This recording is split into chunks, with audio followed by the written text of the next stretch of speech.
Good morning my dear students, હું જયેશ ઉત્તાણી આપ સૌનું ઓનલાઈન લેક્ચર્સમાં હાર્દિક સ્વાગત કરું છું. લાસ્ટ લેક્ચરમાં તમે લોકોએ સ્વાધ્યાય 7.2 માંથી 4 દાખલા જોયા હતા આપણે. ઓકે, આજે આપણે લેક્ચર નંબર 7 છે, 7મા ચેપ્ટરનો લેક્ચર નંબર 7, 7મું ચેપ્ટર લેક્ચર નંબર 7. તો લાસ્ટ ટાઈમ આપણે 4 દાખલા જોયા હતા. ઓકે, આજે આપણે એનાથી થોડાક આગળ વધશું. ચાલો પ્રશ્ન નંબર 6 જોઈએ, 4 જોઈએ સોરી. તો કે આપણને શું માહિતી આપી છે? તો કે બિંદુ આપી દઉં -1,6 એ બિંદુઓ -3, 10 અને 6, -8 ને જોડતા રેખાખંડનું કયા ગુણોત્તરમાં વિભાજન કરશે? એટલે કે આ વિભાજન બિંદુ છે, તમે સમજો પહેલા એ કોનું વિભાજન કરે છે? કે આ બંને બિંદુને જોડતી રેખાનું. એટલે કે આને એ માનશું અને બી માનશું, અને આ વિભાજન બિંદુ એટલે આપણા માટે પી થશે. તો પહેલા ધારી લઈએ કે ધારો કે એ -3,10 અને બી 6,-8 ને જોડતા રેખાખંડનું M1/M2 ગુણોત્તરમાં વિભાજન કરતો બિંદુ એને આપણે P માની લઈએ. -1,6 છે. ચાલો બધી વસ્તુમાં ધારી લીધી. આને A કહી દીધો, આને B કહી દીધું, પછી આને વિભાજન બિંદુ કહી દીધું, રાઈટ. અને આને ગુણોત્તર નથી એ પેલા આપણે M1/M2 માન્યું. એ આપણા માટે શું ગણાશે? તો કે x1y1, b x2y2, અને આ આપણા માટે ગણાશે x. લખવું તો લખી શકાય કે a x1y1 બરાબર એ -3,10, b x2y2 બરાબર b 6,-8, અને વિભાજન બિંદુ p x, y બરાબર p -1,6. હવે જો આપણે ખાલી ભાગાકાર ઓલો કે વિભાજન ગુણોત્તર ગોતવો છે M1 અને M2, તો કાં તો વિભાજનના x આમનો ઉપયોગ કરવો અને કાં તો y આમનો ઉપયોગ કરવો. જેની કિંમત હોય એનો ઉપયોગ કરવો. આપણી પાસે ત્યાં બંનેની કિંમત છે, તો કોઈ પણ એકમાંથી આપણે M1 M2 ગોતવાનું છે, બંને ગોતવાના નથી. x આમનો ઉપયોગ કરો તો x નો ઉપયોગ કરી શકાય, y નો ઉપયોગ કરવો હોય તો y નો પણ ઉપયોગ કરી શકાય. આપણે x નો ઉપયોગ કરીએ ભલે માઇનસમાં હોય. તો હવે આ વખતે શું કરશું? આપણે સીધું x નું સૂત્ર જ લખશું. આખું વિભાજનનું સૂત્ર નહીં લખીએ. આપણે છૂટા છૂટા સૂત્ર શીખેલા જ છીએ કે પહેલું સૂત્ર x નું, બીજું સૂત્ર y નું. એટલે કે સીધું x નું સૂત્ર મૂકશું કે xm બરાબર m1x2 પ્લસ m2x1 છેદમાં m1 પ્લસ m2. ચલો x આમ તો કેટલો છે? તો કે -1 m1 x2 m2 x1 m1 plus m2. આ વખતે આપણી પાસે આની કોઈની કિંમત છે જ નહીં. x2 ની જગ્યાએ શું મૂકશું? તો કે 6. x1 ની જગ્યાએ તો કે -3. હવે શું કરશું? આની ક્રોસ ગુણાકાર કરશું. m1 આની ગુણાશે માઇનસ હશે, m2 માઇનસ હશે, ઓછે વત્તે ઓછા, એટલે આ આખું આમ ગુણાશે એટલે -m1 -m2 થશે. જો નિશાનીમાં કોઈ ભૂલ ન કરતા, અને એવું લાગે નિશાની ભૂલ થાય તો પછી x આમને બદલે y આમનો ઉપયોગ કરે, એમાં પ્લસમાં જ છે. 6m1 + 6m2 થશે આ બાજુ. તો તમને સહેલું પડશે. આ 6m1 ઓછા 3m2, રાઈટ. હવે યાદ રાખજો ખાસ કે આ બાજુ બધા તમારે m1 ભેગા કરવાના છે, ઓલી બાજુ બધા m2. તો આ 6m1 ને આમ લાવશું એટલે કેવું થશે? તો કે માઇનસ, અને m2 ને આમ લઈ જશો એટલે કેવું થશે? તો કે પ્લસ. ઓકે, તો જો -m1 તો છે જ તે. આ 6m1 ને માઇનસમાં આવ્યા, અહીંયા -3m2 તો હતું જ તે, અને m2 માઇનસમાંથી આમ કેવું થયું? તો કે પ્લસ થયું. જો જેને જ્યાંથી ફેરવો છે ત્યાં ધ્યાન રાખવું, નિશાની ભૂલ ન કરવી. 6m1 માઇનસ થશે, m2 પ્લસ થશે પાછળ, અને આ તો એમને હતું, આ એમને હતું. બે માઇનસ એટલે સરવાળો m1 ને 6m1 એટલે 7m1 પર માઇનસમાં -3 + 1 એટલે -2m2. હવે તો કે m2 ને છેદમાં જવા દો, -7 ને સામે જવા દો ક્રોસમાં. જો અહીંયા m1 રાખશું, આ m2 ને નીચે લઈ આવશું, અહીંયા -2 હતા જ તે, આ -7 ને નીચે જવા દેશું, બેના માઇનસ કેન્સલ થયા એટલે શું વધ્યું? ખાલી 2/7. તો આપણને કયો ગુણોત્તર પૂછ્યો છે? તો આપણે લખવાનું છે ગુણોત્તર કેટલો આવશે? તો કે 2/7 છે. શું લખશું? ગુણોત્તર જે છે એ 2/7 છે. 2/7 ગુણોત્તરમાં વિભાજિત કરે છે. તો છેલ્લે એક વાક્ય લખી નાખશું કે P એ AB ને 2/7 ગુણોત્તરમાં વિભાજન, AB નું 2/7 ગુણોત્તરમાં વિભાજન કરે છે.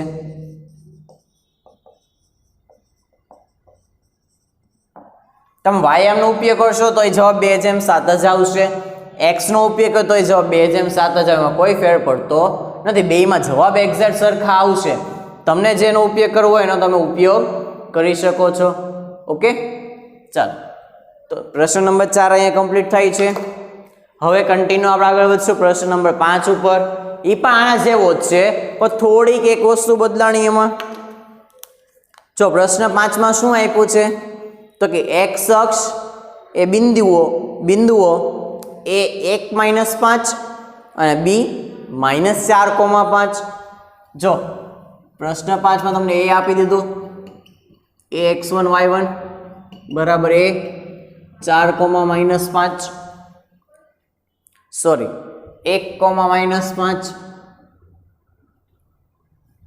bx2 y2 એના યામ પર તમને આપી દીધો છે b ના યામ. તો કે b ના યામ તમને શું આપ્યા છે? -4,5. શું આપ્યું છે? -4,5. તો હવે આખી રકમ જો કે x અક્ષ જે છે આ બંને બિંદુઓને જોડતા રેખાખંડનું કયા ગુણોત્તરમાં વિભાજન કરે છે તે શોધો અને વિભાજન બિંદુના યામ પણ શોધો. હવે બિંદુ કોની ઉપર આવેલું છે? કે એમ કીધું કે x અક્ષ જે છે, x અક્ષ કયા ગુણોત્તરમાં વિભાજન કરે તમે સમજો. ધારો કે ફોર એક્ઝામ્પલ આ આકૃતિ છે, આનું કંઈક આપણે દોરવા જઈએ. જો બિંદુ કયું આવશે? 1,-5 એટલે ક્યાં હોય? તો કે 1,-5 અહીંયા ક્યાંક હોય. અને -4,5 તો કે અહીંયા આ બાજુ -4,5 એટલે અહીંયા ક્યાંક હશે. તો કે આ બેને આપણે જોડીએ તો જો x અક્ષ એને કંઈક વિભાજન કરે છે આ જગ્યાએ, તો કે આ બિંદુના યામ તમારે ગોતવાના છે કે આ બિંદુ કયું છે વિભાજન કરતું બિંદુ. તો એ કોની ઉપર આવશે? તો કે x અક્ષ ઉપર આવશે. તો આપણે પહેલા ધારી લઈએ કે ધારો કે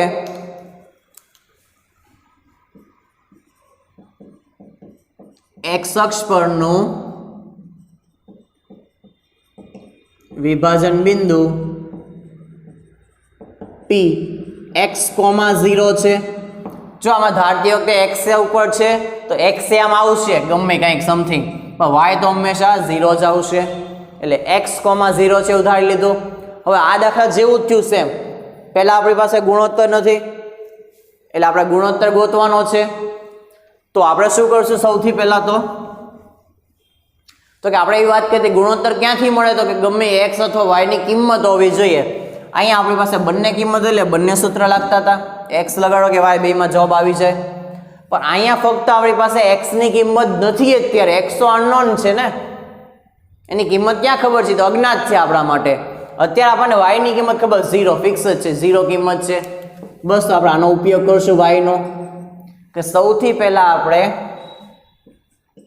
y યામ લેશું. તો કે વિભાજન બિંદુનો y યામ બરાબર m1 y2 plus m2 y1 છેદમાં m1 પ્લસ m2. એટલે આપણું કામ થઈ ગયું. ઓકે, ચાલો. y આમ તો આપણી પાસે ખબર છે 0, એટલે કે 0 બરાબર m1 m2 તો ખબર જ નથી, છેદમાં m1 પ્લસ m2. ચાલો હવે કિંમત મૂકીએ y2 અને y1 ની. તો કે જો y2 5, y1 -5.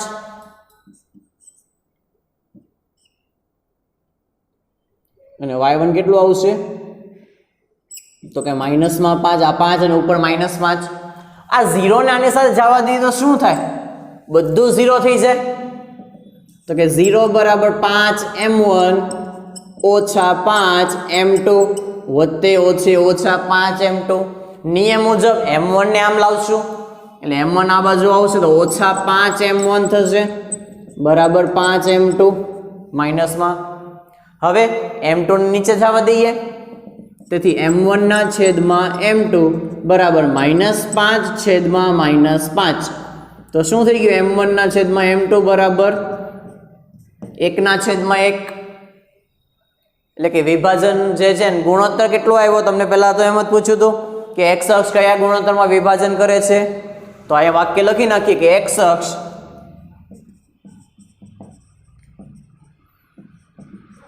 AB ને જોડતા રેખાખંડનું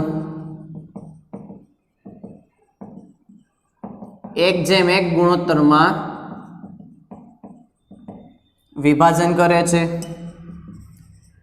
ચાલો વિભાજન ગુણોત્તર તો મળી ગયું. દાખલો અહીંયા પૂર્ણ થતો.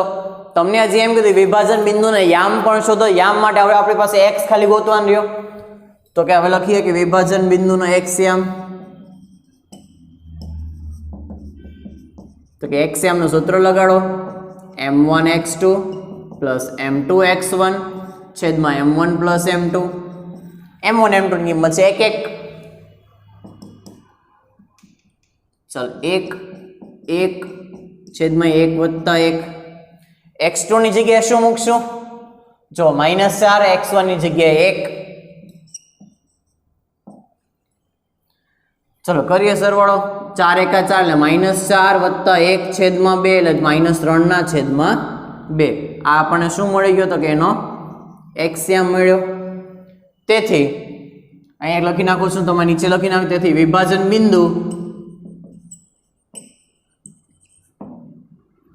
શું આવશે? તો કે x, 0. તો x કેટલો આવ્યો? -3/2 0 છે. અહીં આખો દાખલો કમ્પ્લીટ થઈ જાય છે. વિભાજન બિંદુને યામ ગોતી લીધા. તો કે હા, આ કયો દાખલો હતો? તો કે x અક્ષ માટેનો હતો કે x અક્ષ કયા ગુણોત્તરમાં વિભાજન કરે છે અને વિભાજન બિંદુના યામ શોધો. તો જો x અક્ષ ઉપર હતું એ ધાર્યું શું? x, 0. હવે ન્યાન્ય દાખલો કેવો પૂછાય? તો કે y અક્ષ કયા ગુણોત્તરમાં વિભાજન કરશે? તો તમે બિંદુ શું માનશો? 0, y. પછી તમે તો કે અહીંયા x નો ઉપયોગ કરશો, જેમ y નો કે બદલે x નો ઉપયોગ કરો, કારણ કે x ની કિંમત 0 હોય.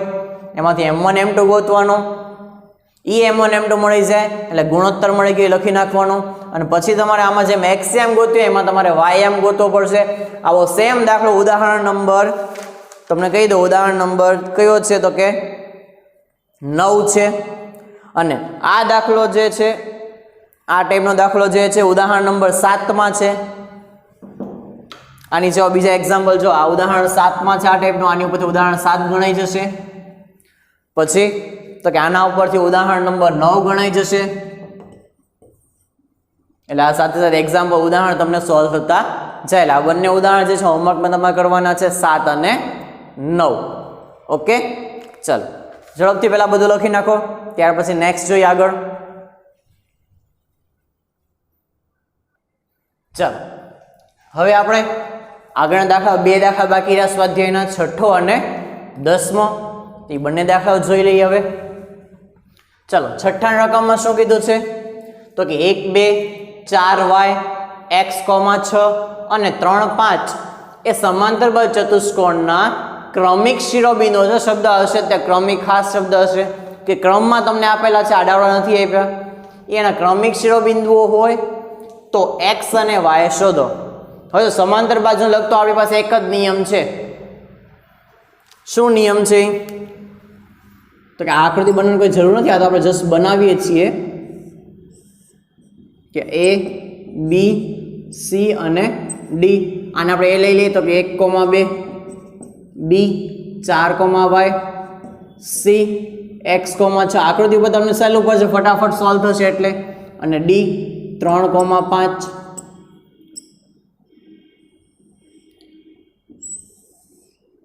આ જે છે એ આનું મધ્ય બિંદુ ગણાય, આનું પણ મધ્ય બિંદુ ગણાય. તો પહેલા તો આપણે ધારી લેશું કે ધારો કે સમાંતર બાજુ ચતુષ્કોણ જો સિમ્બોલ છે, સમાંતર બાજુ ચતુષ્કોણ ABCD ના શિરોબિંદુઓ, તમે ABCD કોને ત્યારે એ તો લખવું પડશે ને. A 1,2, B 4,y, C x, 6 અને D 3,5 છે. હવે જો સમાંતર બાજુ નિયમ આવશે એટલે એક જ નિયમ લાગશે કે AC નું મધ્ય બિંદુ બરાબર BD નું મધ્ય બિંદુ. AC નું અને BD નું મધ્ય બિંદુ સરખું થાય. તો કે AC તો કે 1 + x ભાગ્યા 2, 2 + 6 ભાગ્યા 2. BD નું મધ્ય બિંદુ શું આવશે? તો કે જો B અને D 4 + 3 ભાગ્યા 2 અને y + 5 ભાગ્યા 2. જેનો સરવાળો છે એનો કરો, બાકી કંઈ કરવાનું નથી. 1 + x ના છેદમાં 2, 2 ને 6 8 ભાગ્યા 2, 4 ને 3 7 ભાગ્યા 2 અને y + 5 ભાગ્યા 2. હવે જો છેદ ઉડતા હોય તે ઉડાડવાના નથી. આપણને ઈચ્છા થાય તરત આવું દેખાય એટલે આપણા હાથ હાલવા જ માંડે, 2 × 4 = 8, પણ નથી કરવાના. આપણે ઉપર કંટ્રોલ રાખવાનો છે કે છેદ અહીંયા નથી ઉડાડવાના. શું કામ? તો કે હવે તમને સમજાવીશ. પહેલાં અહીં લખો ને x અને y આમ સરખાવતા.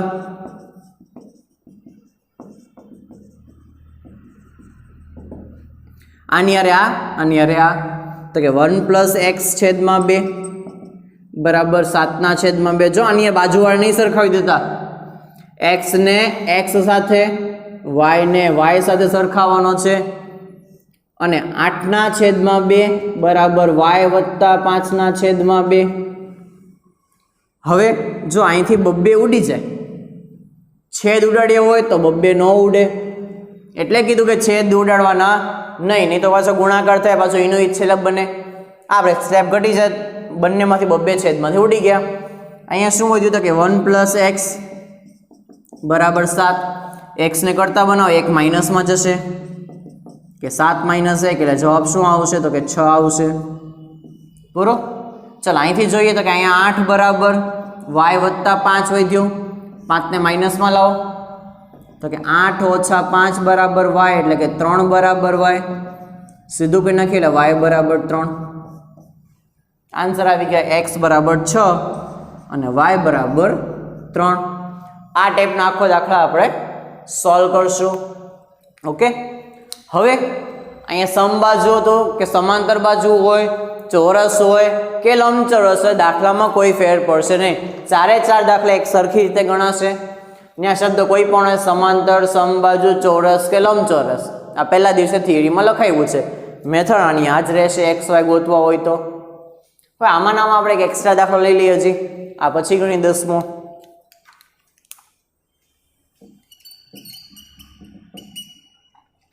ધારો કે તમને એમ આપી દીધું કે સમાંતર બાજુ ચતુષ્કોણ ABCD માં ક્રમિક શિરોબિંદુઓ, આમાં ક્રમિક ન લખે તોય ચાલે, ABCD કહી દીધું છે નામ. શિરોબિંદુઓ A 1,2, B 2,4, C 5,9 હોય તો D ના યામ શોધો. આ ટાઈપનો પ્રશ્ન આવી શકે. સેમ આ જ દાખલો છે પણ ક્વેશ્ચનની રીત જુદી થઈ ગઈ.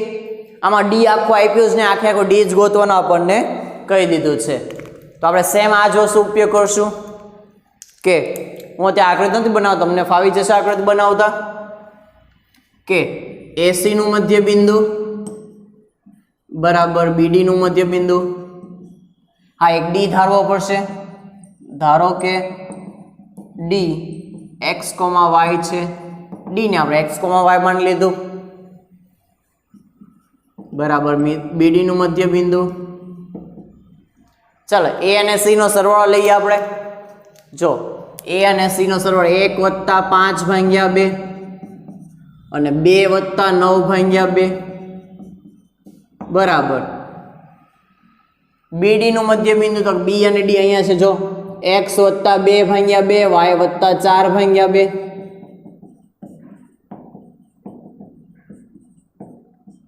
અને આના તો કોઈ છેદ ન ઉડે ઘણાને વિચાર આવે અહીંયા ઉડાઈ નાખી તો 2 1 2 ને 2 2 4 આના કોઈ છેદ ઉડે જ નહીં ક્યારેય કારણ કે વચ્ચે વત્તા છે આ વચ્ચે વત્તા છે એટલે ઉડે જ નહીં આમાં તો જરા કારણ હતું આપણે કે નથી છેદ ઉડાડવા ઉડતા તો તોય પણ આમાં તો સાવ ઉડે જ નહીં ક્યારેય શું કામ તો કે ત્યાં તો x વત્તા છે વત્તા હોય એટલે ક્યારેય છેદ ઉડે નહીં ચાલ અહીં સરવાળો કરી નાખીએ 6 ભાગ્યા 2 7 સોરી 9 ને 2 11 બરાબર x + 2 ભાગ્યા 2 y + 4 ભાગ્યા 2 હવે આની જેમ જ કરશું x અને y ને સરખાવી દેશું તો કે x અને y આમ સરખાવતા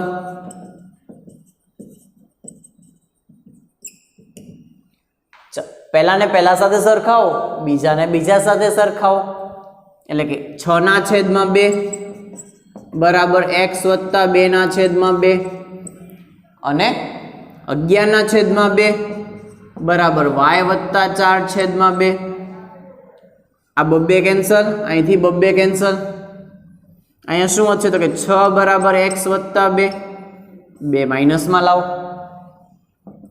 6 - 2 બરાબર x તો 6 માંથી 2 જાય એટલે કેટલા વધશે તો કે 4 સીધું કરીને લખી લે x બરાબર 4 સેમ વસ્તુ અહીંયા થશે તો કે 11 બરાબર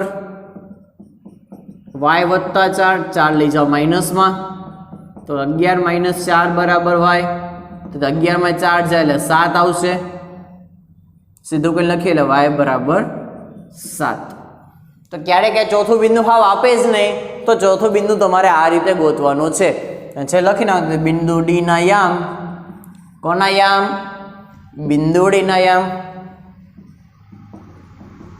શું આવશે x અને y તો કે 4,7 છે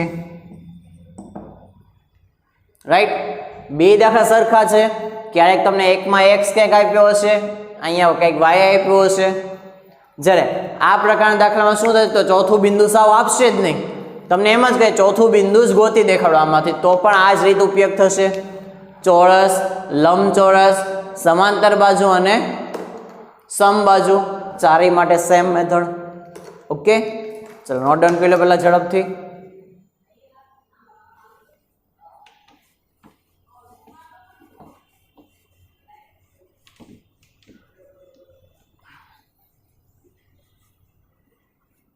ચાલો હવે એક છેલ્લો દાખલો બાકી રહ્યો છે 10મો દાખલો ચાલો એમાં શું આપણને પૂછવામાં આવ્યું છે તો કે સમબાજુ ચતુષ્કોણના ક્રમિક શિરોબિંદુઓ 3,0 4,5 -1,4 અને -2 -1 હોય તો ક્ષેત્રફળ શોધો હવે તમારે થોડુંક નવમું ઉદાહરણ યાદ કરવું પડશે કે સમબાજુનું ક્ષેત્રફળનું સૂત્ર શું થાય જો એક્ઝામ તમને ક્વેશ્ચન સાદો હોય ટૂંકમાં ટેક્સ્ટ બુકમાં પણ હિન્ટ આપેલી છે કે આનું ક્ષેત્રફળ જે છે શું થાય એનું સૂત્ર આપ્યું એક્ઝામમાં સૂત્ર નહીં આપે ત્યાં તમારે યાદ હોવું છે એનું સૂત્ર શું થાય તો કે સમબાજુનું ક્ષેત્રફળ ચતુષ્કોણનું ક્ષેત્રફળ બરાબર 1/2 ગુણ્યા બંને વિકર્ણોનો ગુણાકાર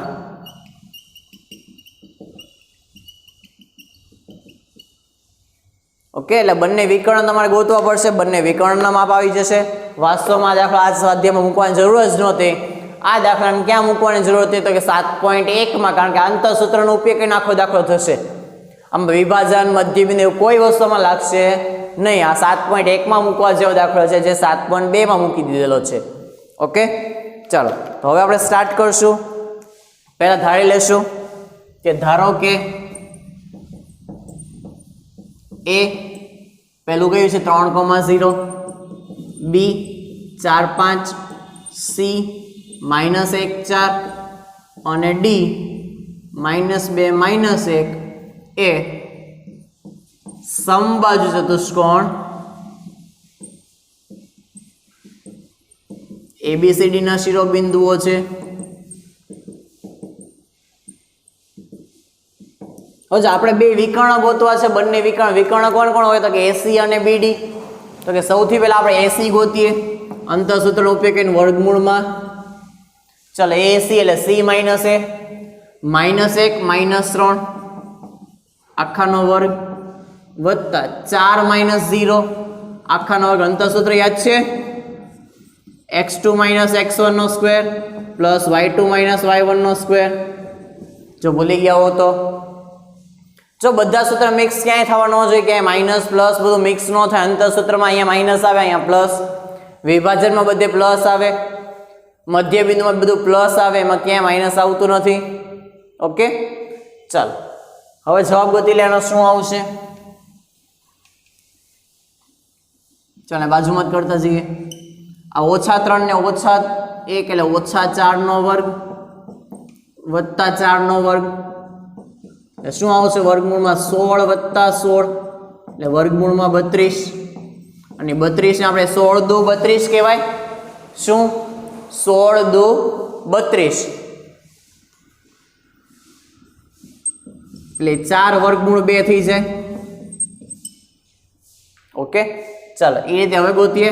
તો કે BD બરાબર ડી માંથી ડી બાદ કરો, -2 -4 આખાનો વર્ગ વત્તા -1 -5. ચલો આને સીધું જ લખતા જઈએ, કામ કરીએ. આ -6 નો વર્ગ, અહીંયા -6 નો વર્ગ, 6 નો વર્ગ 36, 36 વત્તા 36 તો કે 2 36 એટલે કે 36 દુ 72. 72 નું વર્ગમૂળ ગોતશું તો ઈ જ તો છે 2 × 36 એટલે 36 વર્ગમૂળ 6, 2 ના 2. હવે ફાઇનલી ગોતીએ આપણે કે ABCD નું ક્ષેત્રફળ બરાબર ચતુષ્કોણ ABCD નું ક્ષેત્રફળ બરાબર 1/2 × AC × BD. બંને વિકર્ણ ગુણાકારનો મતલબ શું થાય, AC અને BD નો ગુણાકાર. તો કે 1/2 AC નું માપ શું છે તો કે 4 વર્ગમૂળ 2, BD નું માપ છે 6 વર્ગમૂળ 2. 1/2 આ 4 એમને 6 એમને આ બે વર્ગમૂળ ભેગા થાય તો વર્ગમૂળ વયું જાય. વર્ગમૂળ 2 વર્ગમૂળ 2 એટલે વર્ગમૂળમાં 4, રાઈટ. વર્ગમૂળ 2 એટલે વર્ગમૂળમાં 4 ને 4 નું વર્ગમૂળ થઈ જાય 2. બાકી સિમ્પલ નિયમ છે, બે સરખા વર્ગમૂળ ભેગા થાય તો ગુણાકાર 2 જ થઈ જાય એટલે ગુણ્યા 2, 2 કેન્સલ, જવાબ આવી ગયો 6 ચોક 24. એટલે આપણું ક્ષેત્રફળ કેટલું આવશે તો કે 24. આમાં કોઈ એકમ આપ્યો નથી તો કે આને ચોરસ એકમ કહેશું તો પછી એકમ ન હોય એટલે 24 ચોરસ એકમ થશે. કમ્પ્લીટ. બસ અહીંયા આપણો આખો સ્વાધ્યાય કમ્પ્લીટ થાય છે, રાઈટ. હવે આપણે શું કરવાનું છે તો કે નેક્સ્ટ લેક્ચરથી આપણે આગળનો સ્વાધ્યાય સ્ટાર્ટ કરશું, એની ફોર્મ્યુલા જોશું, થિયરી ભણશું અને પછી આખો સ્વાધ્યાય સોલ્વ કરશું. આજનું તમારું હોમવર્ક જે છે